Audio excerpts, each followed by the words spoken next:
When I lived in Queens, I had a guy that made bagels for me. And he was from Prague.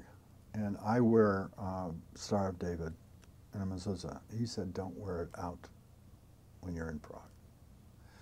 He said, it will get you in trouble. And of course, I don't pay any attention.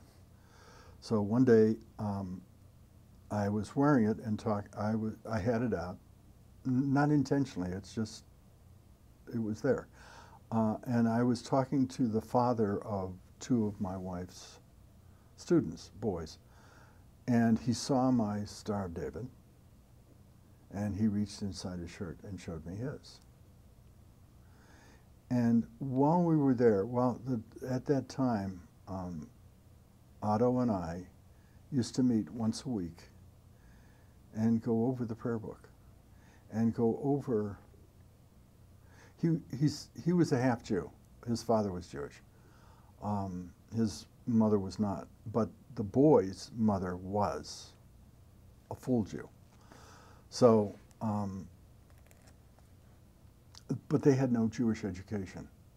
And Otto was struggling to find a Jewish education, to get a Jewish education.